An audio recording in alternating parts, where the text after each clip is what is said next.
Ladies and gentlemen, we hope you enjoyed your short break.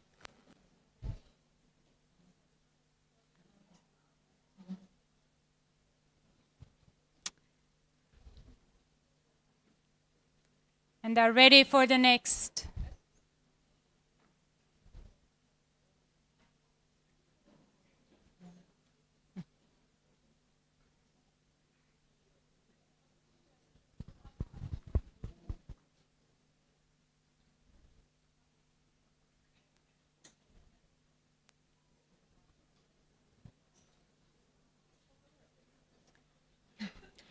Now, allow me to announce the start of the conference by the first plenary speech to be delivered by Mr. Christopher Graham.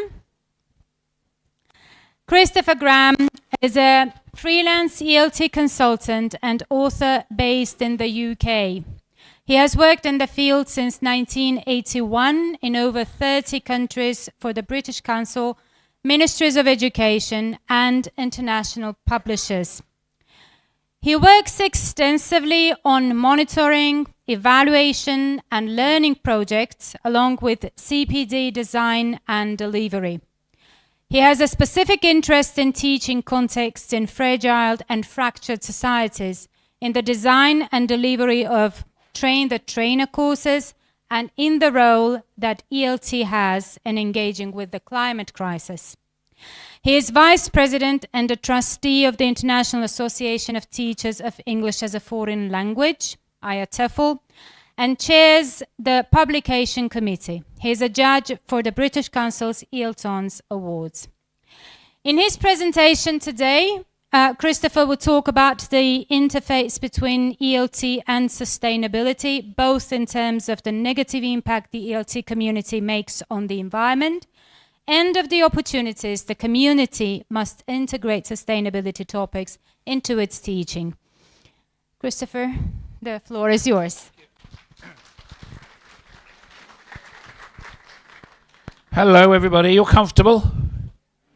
I mean, I have to say, I say comfortable, I didn't think you were, because these chairs seem to be international conference chairs, and they're not comfortable, are they really? But never mind. Let's assume that you're vaguely comfortable. I've been told to stand on this platform, not on the floor, which, given my height, is ridiculous. But I need you to help me, because I have a paranoia about platforms.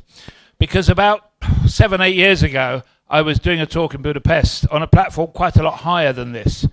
And I was looking at my slides for some reason and walking backwards. And the last thing I remember was a lot of people shouting and then a huge crashing noise followed by silence. And I went off the platform. I was absolutely fine. I made a spectacular recovery and got back on the platform. But if I start doing it again, just shout stop. I mean, I think I'll probably survive a fall off this, but it was quite a lot higher, the other one. It could have been worse, actually. So there we are. Okay, I'm just mystified. Where is the man? He's here. Is there only one man, or any other men? 2 men. Is that it? 3 men. It's not very impressive, is it? Come on, guys. 3 men out of...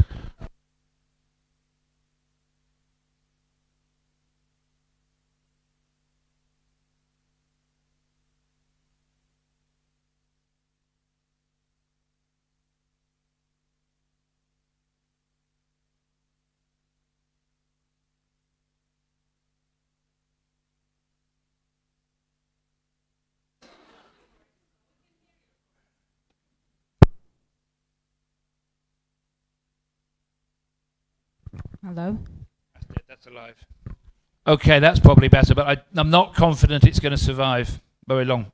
Anyway, I was saying it's fairly typical to have a female majority in teaching English conferences, but this is extreme. This is really extreme. So 1%. So I hope the 1% will participate for the sake of the patriarchy, to keep us all. To keep the few men in ELT alive and surviving. Okay, so let's think about this stuff. It's called ELT, Sustainability and You, and the last 2 words are the important words, and you, really. I'm going to stand here and talk for about an hour or so probably, and then you'll get bored and get hungry. and we'll go for lunch. Fine. After lunch, or towards the end of the day, we're going to do a workshop. It can't really be a workshop with 297 women and 3 men with a big group. It's going to be hard to be a workshop as such, but I'm going to ask you to do some practical things this afternoon. It will probably be fairly chaotic, and anyway, it doesn't matter. But it will be building on what I talk about this morning, so there is a connection. And the talk I'm doing tomorrow morning about 21st century skills will also be contextualized in some of the things I'm saying today. So I'm going around a long way of saying, make sure you listen, please. Otherwise, you might be embarrassed this afternoon. But we'll see. So basically, the format is 2 talking sessions with this horrible, noisy microphone.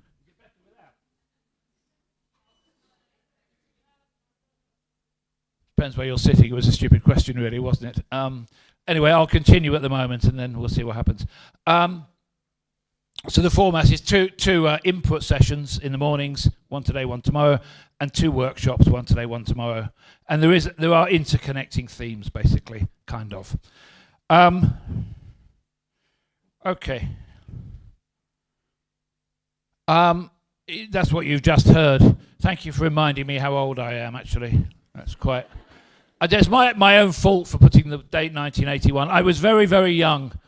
I was only 7 when I started teaching. That might not be true. Anyway, long time. That's what I'm doing. And my late mother, she died 3 years ago, but not long before she died, she said to me, when are you going to get a real job? She probably wanted me to be a lawyer or an astronaut or a surgeon or something, and I was a source of disappointment. But I think teaching English is a real job, isn't it? So, and I've been doing it quite a long time. Okay. I've made a list of things that I've written there, not to show off my publications, but to actually make a point. You'll see that of the things that are there, the word greener, climate action, and sustainability appear. And as the introduction said, one of my passions is sustainability in English language teaching. But the reason I put the list of the publications is to show, for me, talking about sustainability, climate change, is just a part of English language teaching. I also write quite a lot about classroom management. I'm interested in working with traumatized teachers. I've been working recently with teachers of Syrian refugees in Jordan. I work a lot in Iraq with traumatized teachers. So I have lots of other interests as well. So for me, sustainability in ELT is mainstream. It's not a strange kind of extra thing you can do if you have time. And that's what I'm hoping to show you today. Okay, let's get on with it. And that's the sort of vague structure. I'm going to give you an overview of language teaching and climate change. I want to look at some of the challenges. Answer the question, what can we do for our learners? And perhaps most importantly, what can our learners expect from us? Most of the photographs are taken in the forest around where I live in Scotland. I live in the middle of a field in Scotland, in the middle of nowhere, because I don't like other people very much. So there's lots of pictures of trees that you'll see. So ELT and climate change. Well, let's have a think about this, because you might say, and many teachers do say, well, it's nothing to do with me. I'm an English teacher. I know, I've heard about this global warming thing. I've heard about sustainability, but I have to teach the present perfect. The third conditional. What's that got to do with climate? It's not my job. Now, maybe some of you think that. I don't know. I totally disagree with you, and you're in the wrong place if you think it. But having said that, it is something to think about. It's not my job. It's nothing to do with me. So I want to try and look at how the world of language teaching and the world of sustainability are kind of interconnected. Oh, it's not fitted. Oh dear. Oh, very well on there. That's a pity. The slides don't seem to fit. I don't know what's happened. Well, I'll make sure you get sent that. That's a quotation from a writer called James Rebanks, who is a farmer. And I live in Scotland, and he has a farm in the English Lake District, just very close to Scotland, quite close to where I live. The whole quotation, I'll make sure you get a copy of the whole quotation. He inherited his farm from his father. And his father was very destructive. He used lots of chemicals, lots of fertilizers. He took out a lot of the trees.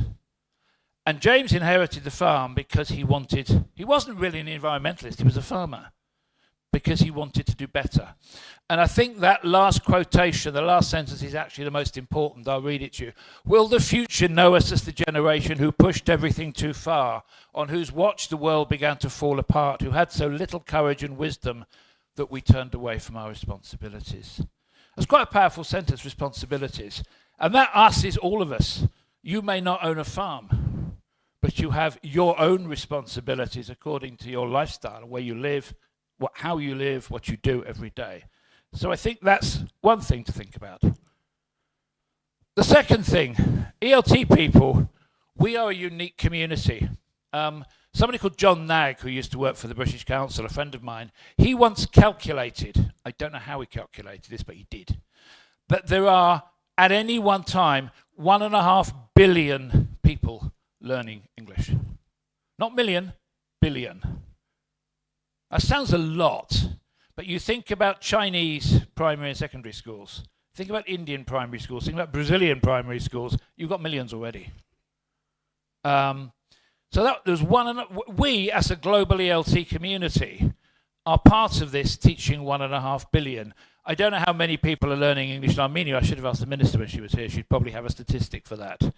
But it's incredible how many classrooms we have influence over, directly or indirectly. And then going back to James Rebank's quotation, we have responsibility for in terms of climate change.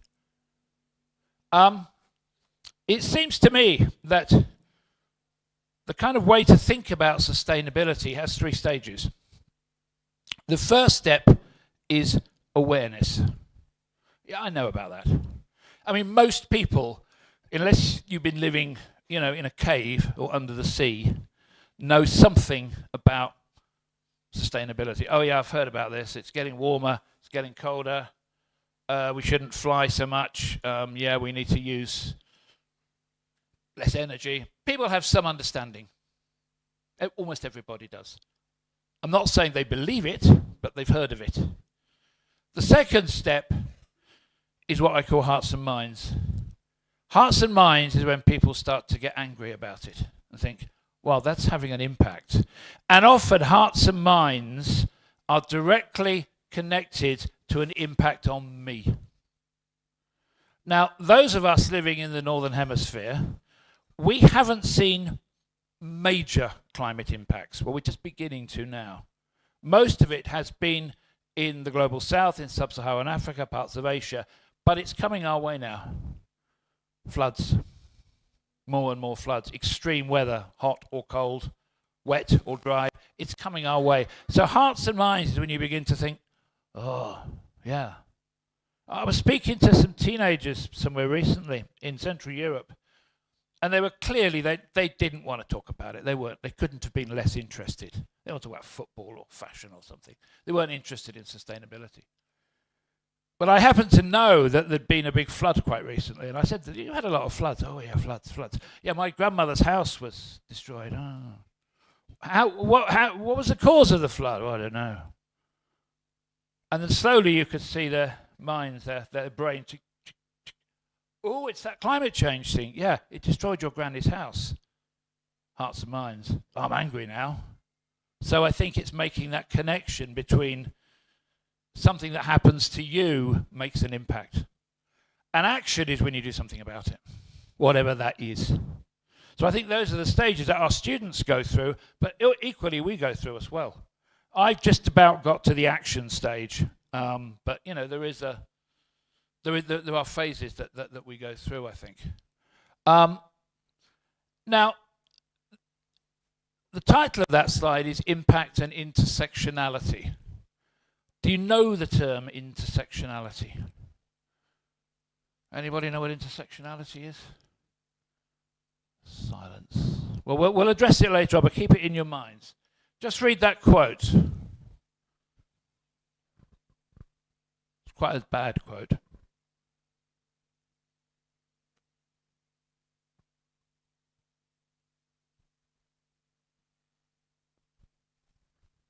So the UN calculates that every day 1,000 children and babies die from diseases caused by dirty water and poor sanitation. Every day. Not every month, every day. Now, I'm not happy with that. I don't think anybody is.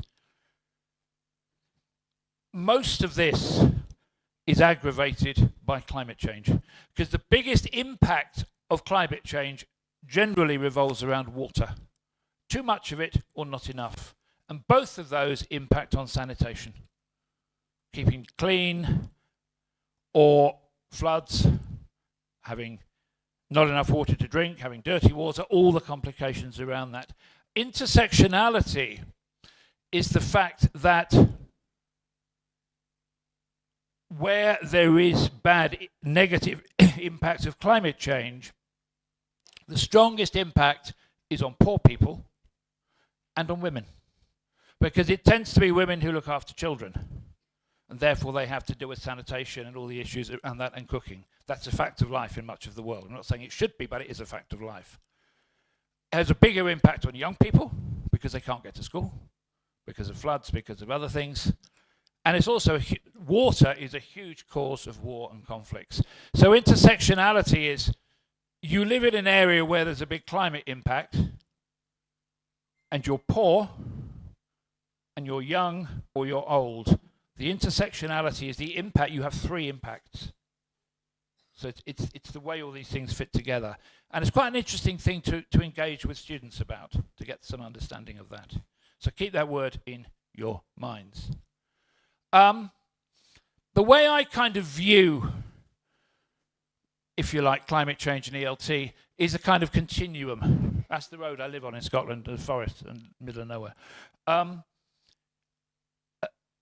line, if you wish, a long line.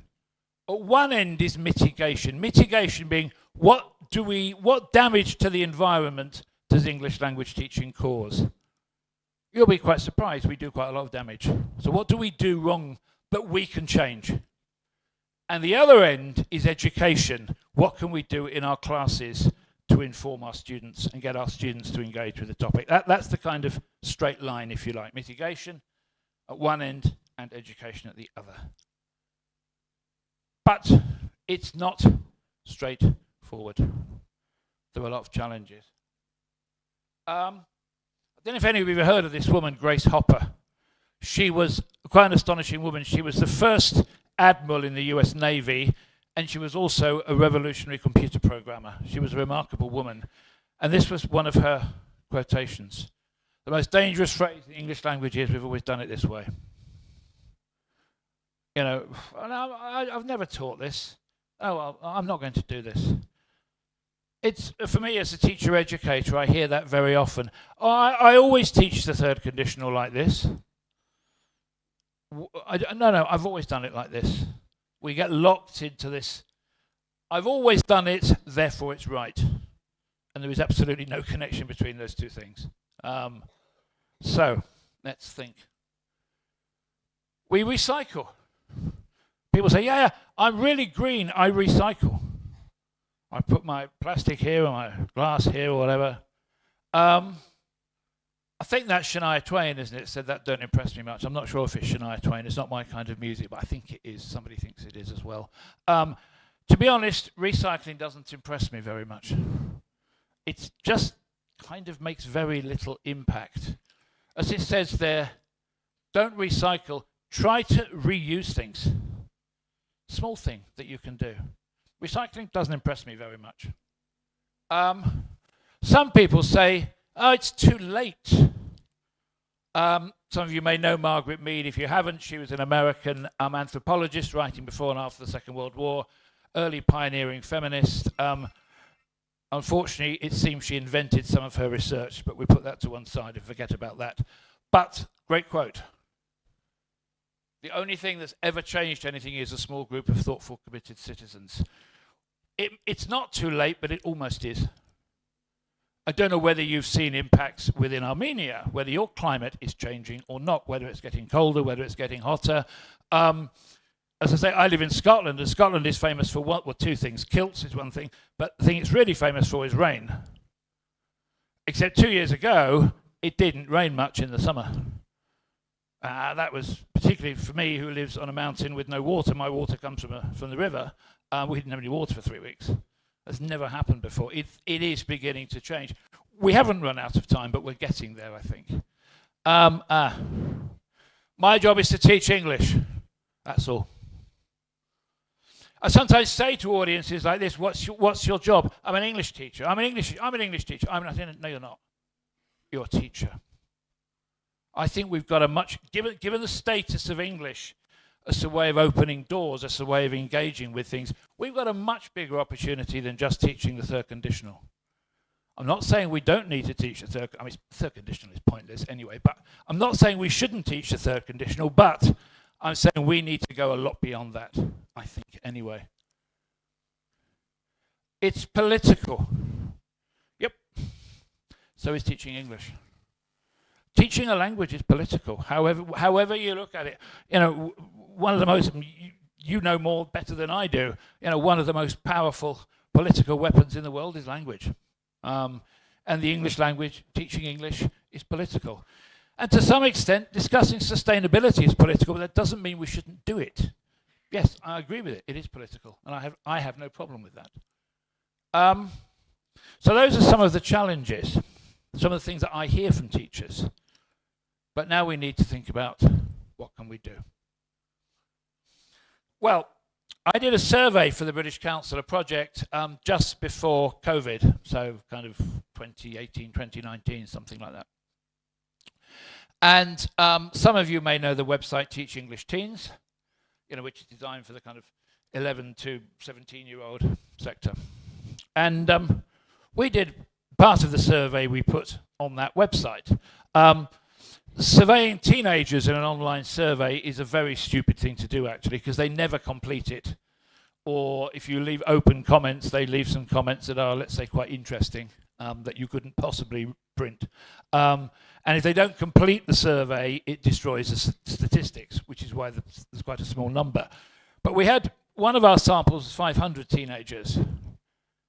And bearing in mind this was around about COVID time, 3/4 of them said that they had never done projects or engaged with climate change in their classes. It was global, all over the world. Now that figure might have changed a little bit in the last 4 to 5 years. I suspect that not much, but it might have changed a bit. But the second question I think was more interesting. It's only a small sample, it's 360, because as I say, many of them didn't complete that section, so the statistic, we couldn't count most of them. Would you like your English lessons to have more climate change topics? 70%, 72% said yes, in English. There seems to be a thing in the mind of students that climate change, sustainability, is an English language topic. I guess, for better or for worse, English is the kind of medium of the climate discussion. It's what we use generally to talk about it. Greta Thunberg speaks English. That's what she does. She operates in extremely good English. But I thought that was very interesting. They want to learn about it from their English teachers. So that was the first learning that I got from that. The second thing, I think it's kind of a trendy word, I suppose, fashionable word, learner agency. Now, in my opinion, the world is in a pretty bad place at the moment. And it's getting, I didn't think it could get any worse, but it did yesterday. The world is in a bad place. We need good brains.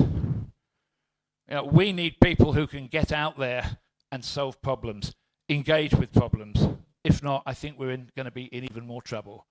And the people that we will need, you are probably teaching now. No pressure. They are some of the people you're teaching, the ones who are going to go into government or business or NGOs or law, whatever, and they will be the brains that we need.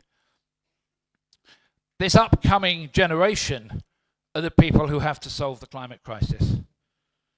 My age, my generation, too late. Some of you who are younger than me, which is not difficult, but people who are younger than me, it might be a bit late for your generation as well. It's those who are in school, in university now, who are going to have to engage with this. So perhaps the best we can do is to give them agency, the feeling that they can do something. As I say, the language of the climate debate is English, which is unfortunate, but it is. It's just the way it is. And at the COP conferences, they translate a few things into other languages, but basically these things it's done in English. End of.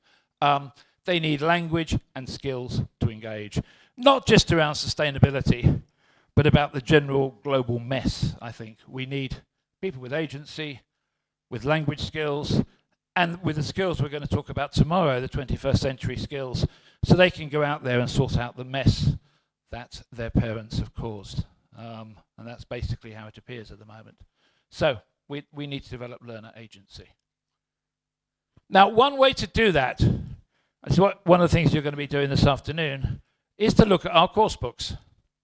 We have our course books. Now, for years now, English language course books, both the ones produced by ministries like yours and the ones that are commercially available on the general market, have had a chapter about the environment called Our Blue Planet, Our Wonderful Planet, Our Fantastic Planet, our insert adjective planet, basically. One chapter. Problem number one is it's usually the most boring chapter. Problem number two is it creates the mentality, oh, we've done sustainability, right, we can do it next year. It doesn't work like that. Just to say, we've done 5 lessons on sustainability, problem solved, I know all about it. It doesn't work like that. So I'm not sure that's the way forwards. And the other problem with the units in the course books is they get old very quickly. It's science. Science doesn't age slowly, it ages quickly. So I think it's up to us as teachers to look at our course books and say, what can we do perhaps to try and introduce sustainability topics? And we'll look at this later on this afternoon. The first thing I've written there is to find the hook. In so many topics, there is a hook. There's a connection with sustainability. That with a very small amount of work, you can slightly change the lesson to give it a sustainability twist or a sustainability focus. For example, newer course books now will have almost certainly will have a chapter on AI. AI is everywhere. Can you see an environmental hook for AI? What's the connection between sustainability and AI? Anybody tell me? Sorry?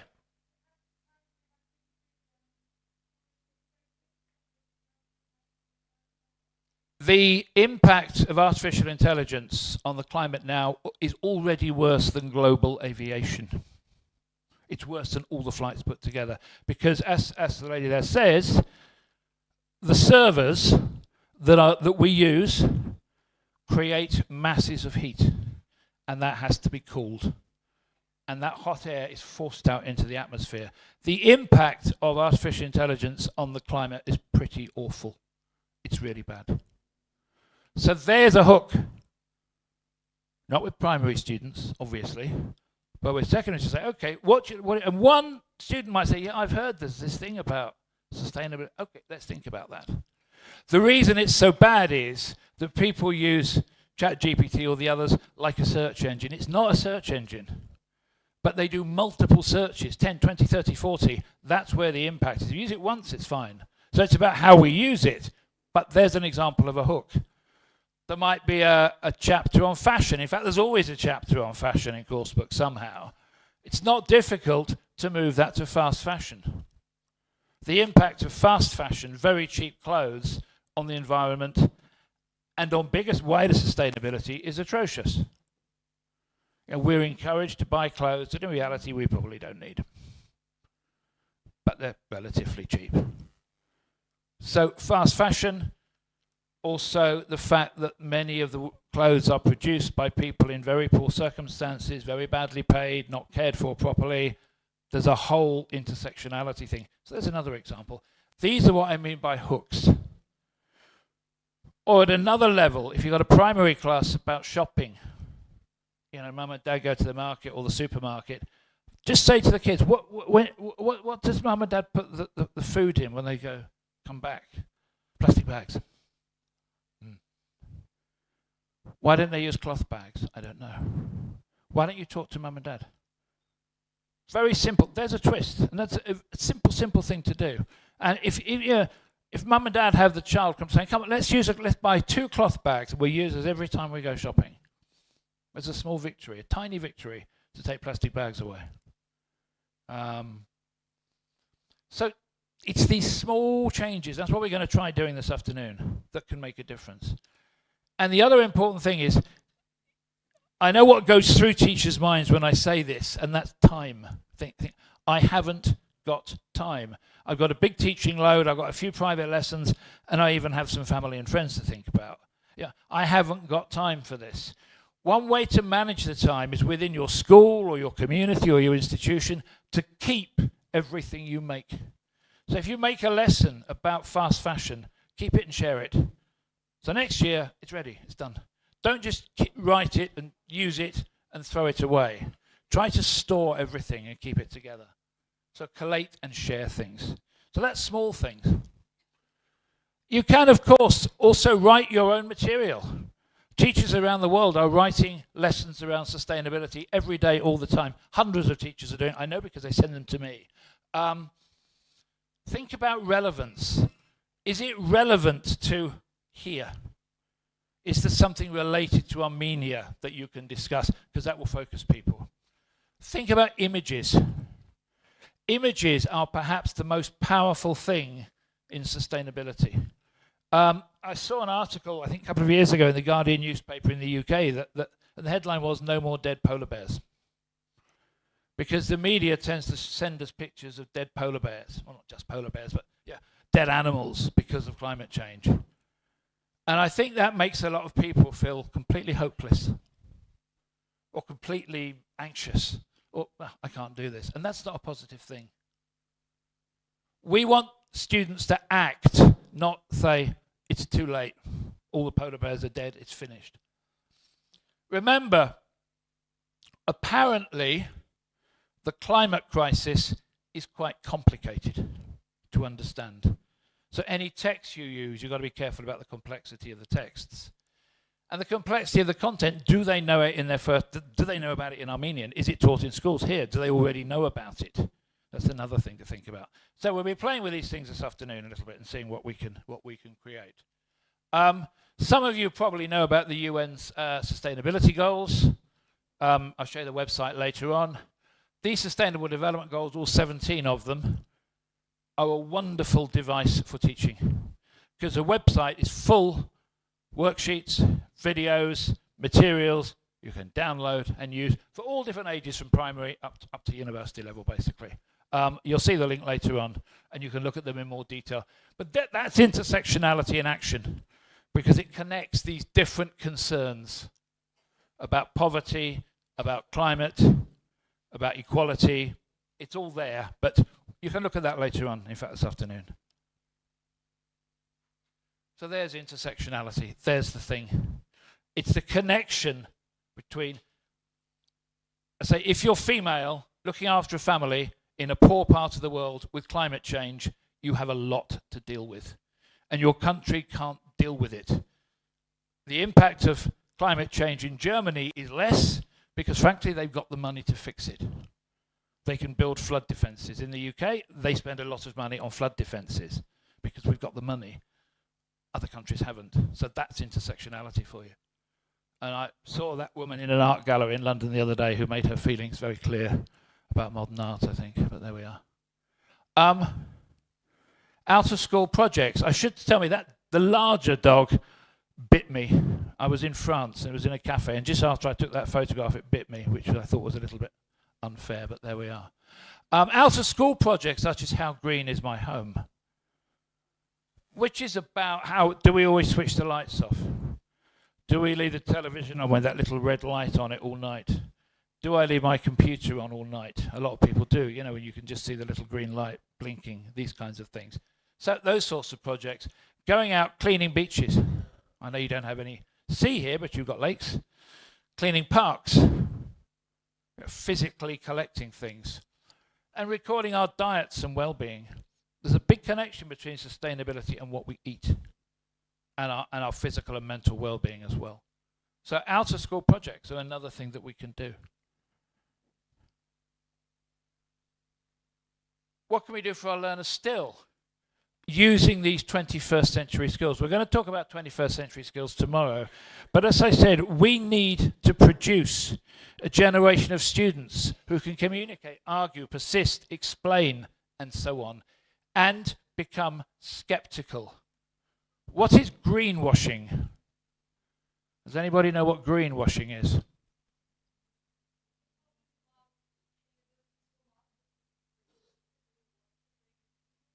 No, kind of the opposite. If you go to websites of large corporations, large companies, and read their sustainability policies, and you read it and you think, wait a minute, that's not true. That's greenwashing. Whitewashing, remember, is to put white paint over a problem so it disappears. Greenwashing is to pretend that you are more sustainable than you are. Heathrow Airport in London says it is a 100% sustainable airport. And you think, wait a minute, it's an airport. But then when they were interviewed by journalists, they said, we don't include the planes because the planes are not ours. And you just think, wait a minute, those planes would not come if you weren't there. They don't just appear. But that's their logic. It's nothing to do with us. It's like publishing companies whose printers put chemical dyes into the sea or into the river. It's not us, it's the printers. Yeah, but you pay them. So that's greenwashing, basically. It's quite an interesting thing to explore. Top's come off again there. I don't know what's happened to the slides. They've shrunk. Let's check this for tomorrow. Sustainability is all around us. Literature, music, film. It's surprising where you can find it. We've lost the good stuff, and unfortunately, you can see my age by the age of the music I put there. Music and songs. Lots of films. An Inconvenient Truth, which some of you may have seen, which came out, when was it, 2016. Don't Look Up, that came out fairly recently. And also Erin Brockovich, film you may have seen as well. And lots of music as well. Tom York, Dead Kennedys, REM, my kind of music, you see. But when you get the slides, you'll be able to see them all. And there's lots and lots of film, music, and literature about sustainability, which is a nice way to get it into class. What's it called? Finding Nemo has a sustainability theme. I didn't know that because my kids are too old for it, but I have actually now watched it. And yeah, it's interesting. So it's all around the place. Finding Nemo. No, there is a sustainability story in there, built into it. So it's very interesting. It's kind of hidden, but it's a great way of getting it to students, obviously, because it's more palatable for them. But ultimately, it's hope that keeps us going, even though there's not much of it at the moment, I have to say. And we have to be honest with ourselves. The term footprint, green footprint, environmental footprint, means basically you should think about how you use heating.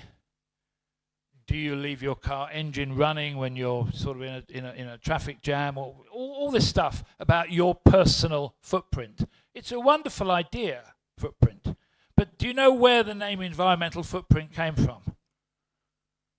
Do you know who invented it? Big corporation. It was invented by BP, British Petroleum.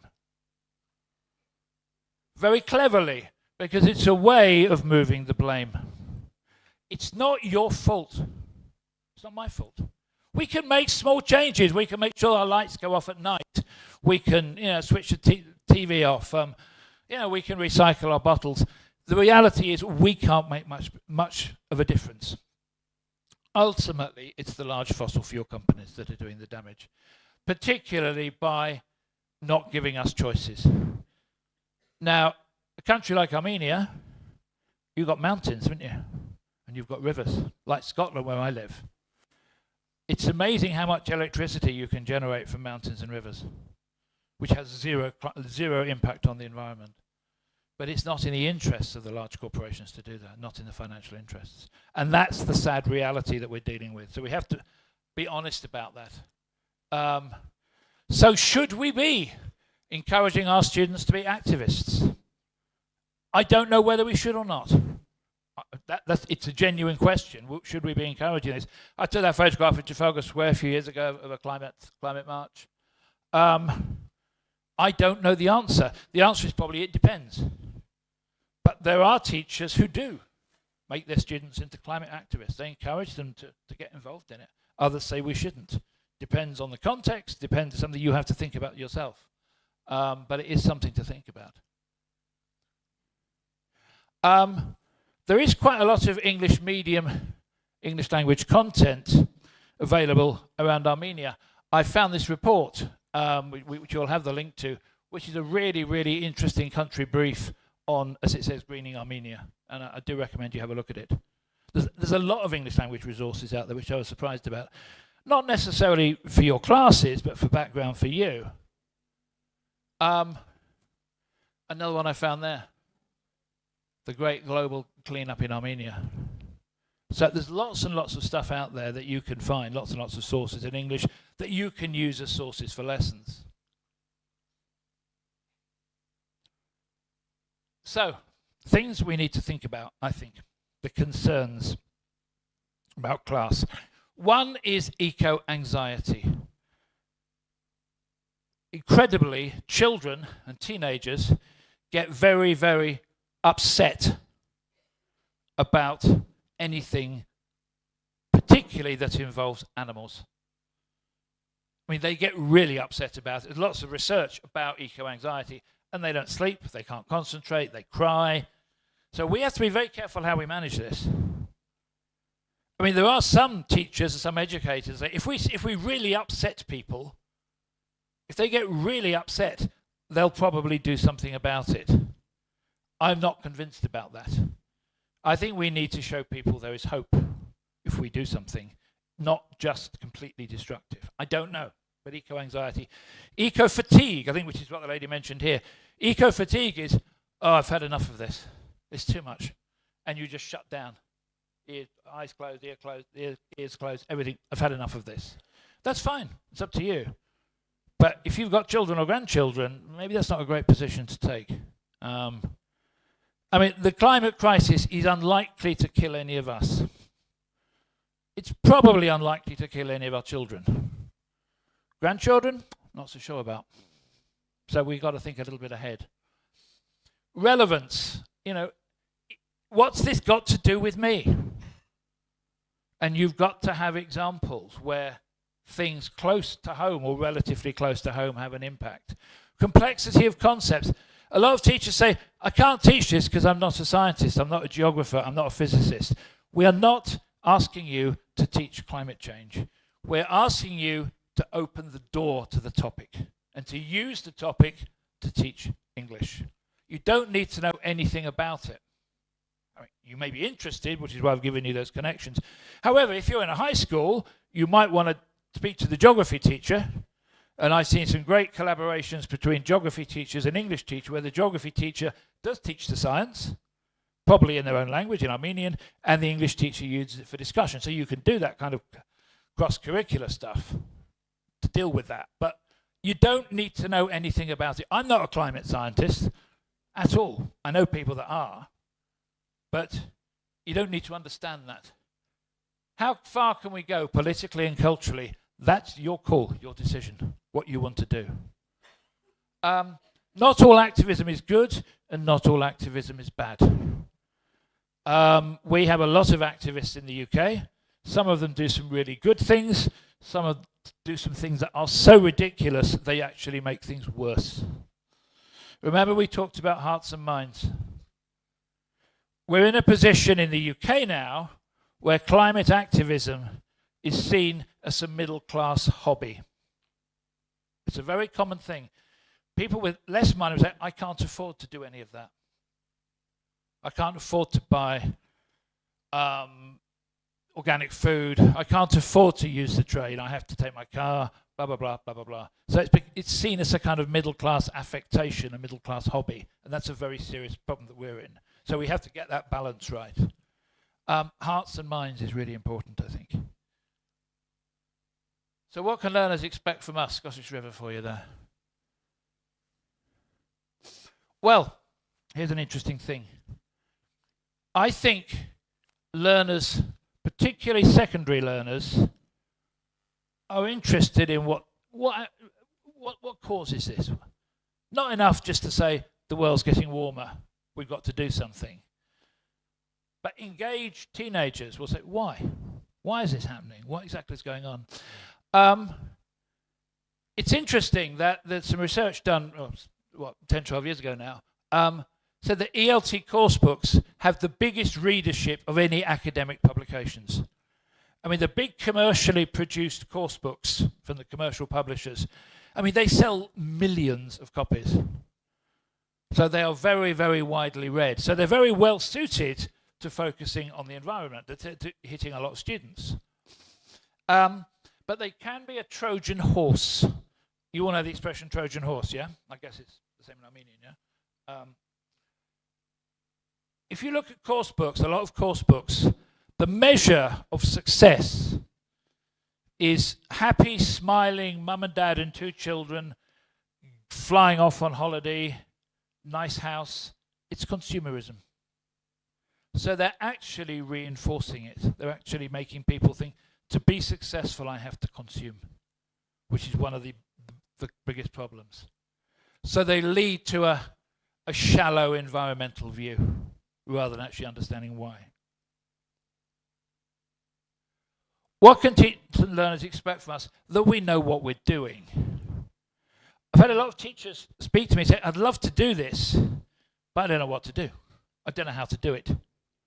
There is more and more training out there. As I said, this was in the survey I did for the British Council a few years ago. A lot of teachers said, yeah, we need training. I understand it's important. I don't know what to do. And often, I don't know anything about climate change. Well, that doesn't matter. Doesn't matter you don't know that. What matters is you have the ideas. And that's what we're going to explore this afternoon and tomorrow as well. So I think students have the right to, that we're competent. What can learners expect from us? Daniel Goleman. Some of you may know Daniel Goleman. He created, what did he create? Something literacy. Emotional literacy. Emotional literacy.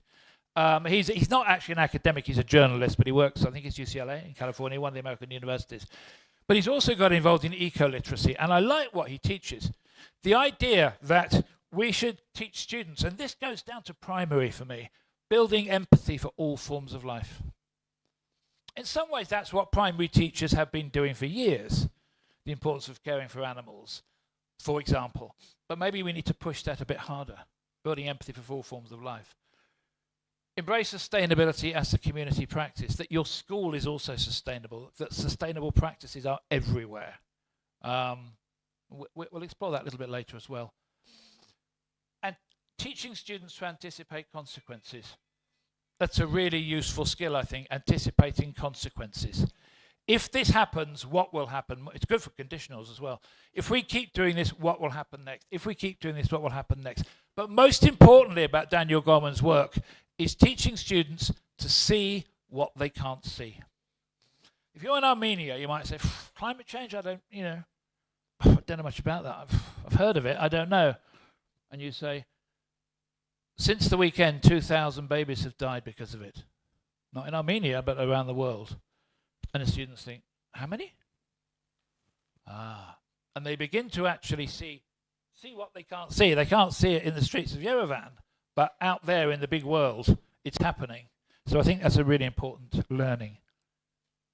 And also that we have a bit of heart, a bit of passion as well, I think. That we, as teachers, are enthusiastic about it, or at least demonstrate enthusiasm for it. Because whatever you say, whatever you think, it's a crisis. I mean, the trouble is we've got so many crises in the world at the moment. I don't know which direction to turn, but it is one of the major crises that we have. So, get green on the agenda, literally. A couple of schools I know in the UK, every staff meeting they have one sustainability element on their agenda to talk about. One thing. The teacher said, well, I did this lesson about fast fashion. Look what I did. Oh, I can try that, I can try that, I can try that. To put it on the agenda, literally. Green hubs. Places in schools, in a hallway, a notice board, where anything about sustainability can be pinned. An article, a web link, a poster that students make, just to keep it in students' heads, to keep the idea in their heads, and teachers' heads, and administrators' heads as well. Whoops, slip down. Create a sustainability committee. A sustainability committee avoids the reinvention of wheels. What I mean by that is, it means that if you write a lesson or an adaptation, nobody else in your school has to do it again, because it's kept. So you have Unit 6, Lesson 3, there's something in the file, there it is. Ready for next year, ready for you, ready for you. So you don't keep reinventing the wheel, keep doing things again and again. And have a green lead. Increasingly, schools in the UK have one teacher, or two teachers perhaps, who are like the kind of organizer of sustainability issues. Usually it's somebody who's very passionate about the environment and they volunteer.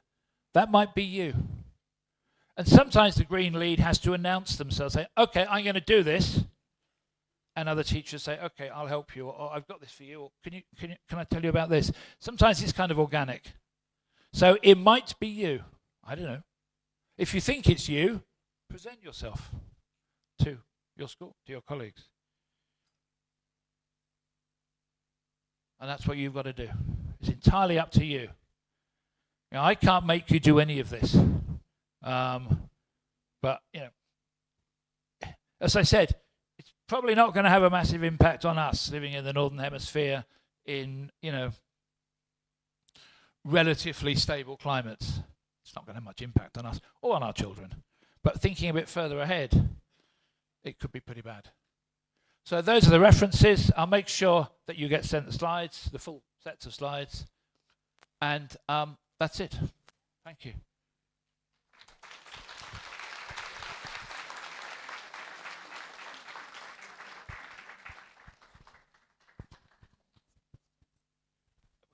I can do questions if you have any questions.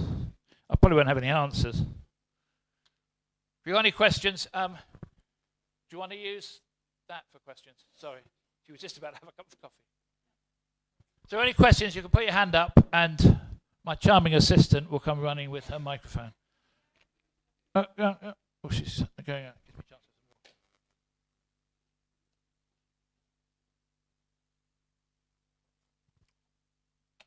It probably doesn't work, does it? Can you hear me? I can. Okay.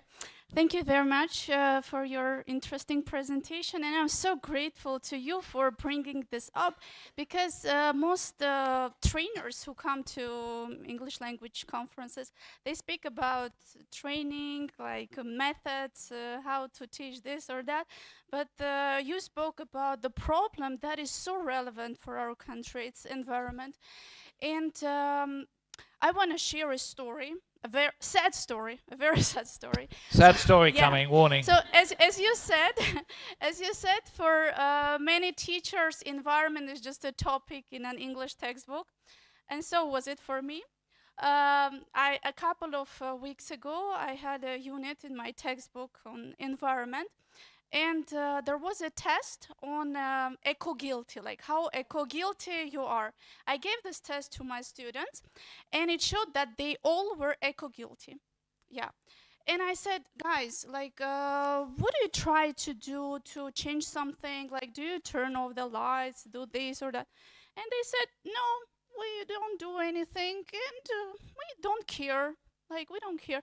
I was shocked. I was at loss for words, because, you know, they're not kids. They are... what age are they? They're teenagers, yeah? They're university students. They're like 18, 19, and I didn't know what to do. I didn't know what to say.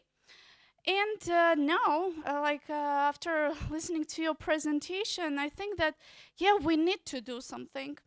I think a lot of people in Armenia speak about the environment, the air, that it's very polluted, it's impossible to live in such conditions. I think we do have awareness, some people, not my students, some people have. I think we have hearts and minds, because some people, like, they're not indifferent. And so what we lack is actions. Yeah, because we do not act the way we should.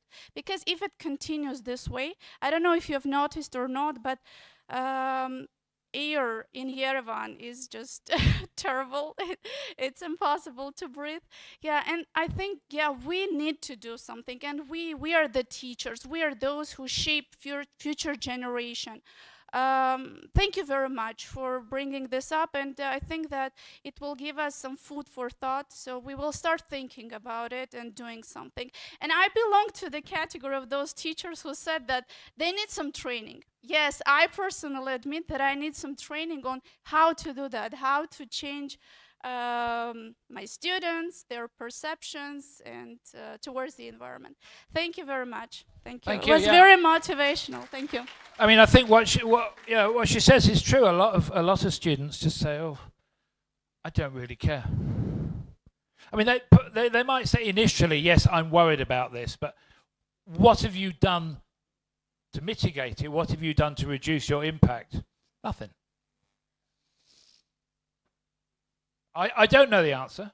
I don't think anybody does, but I think if teachers have got that much enthusiasm, that's a pretty good start, and the rest of it kind of follows. Anybody else? Any other questions or comments? Yep, down the front. Well, again, thank you so much. Last year, I remember we had a presentation on how to use AI in the teaching. So this is kind of total controversy of what you were saying. And thank you for bringing this topic up, as Anna has mentioned. I just want to make one comment. I guess most of the time, yes, we are aware, but we believe that even with the feeling of empathy or sympathy or compassion, we still believe that it's not about us, it's about others. So we push back this problem away from us. And oftentimes it doesn't resonate well with the students, thinking that, well, it's a topic, it's a book coming from the Britain, so it's probably about them. It's not about Armenia. It's not about our air that we've been breathing recently. So most of the times, the books themselves or the policy itself says that you shouldn't be too pushy or too depressive with the pictures or with the images that you choose for the books, because you need to inspire the students learn rather than discourage them. But yes, I totally agree with you. We have to be very pragmatic and objective about certain things and bring those topics up and, discuss them directly with the students. What age they are doesn't really matter, but just choose the right way to introduce the problem. I think this is the thing that we're missing in our education.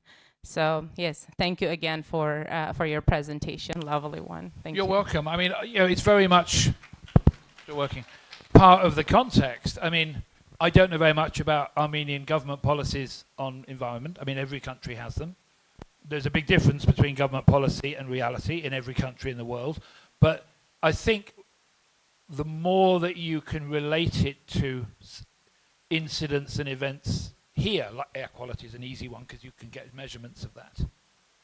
It's relevant, and kids get it because every day they go to school. Oh, that's horrible. It's horrible, but it's also one of the biggest killers in the world. I mean, asthma from traffic fumes. I mean, we're talking millions of deaths a year. I mean, it's just awful. So that's a relatively local one, and I know, because I live in Scotland where there's nobody. I notice it. I notice it in London a lot, the traffic, and I notice it here too. But that's a palpable one. It's one you can pick up and share. Time for one more question. So we're making you walk from one side of the room to the other.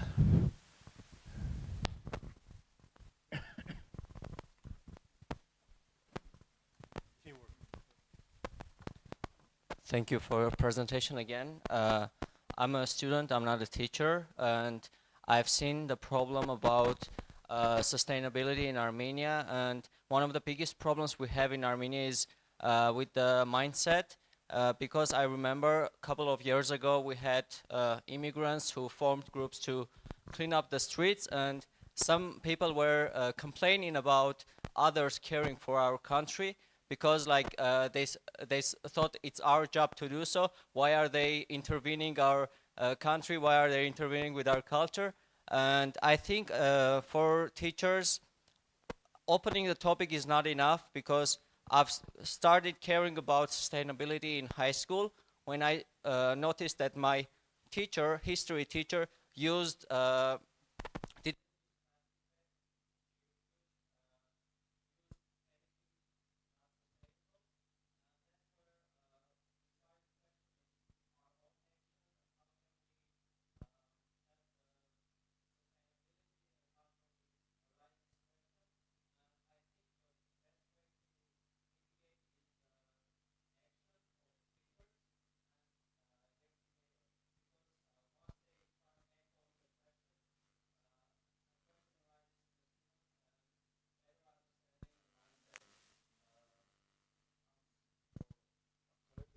Thank you, and I agree that your behaviour, or the institutional behaviour, is really important.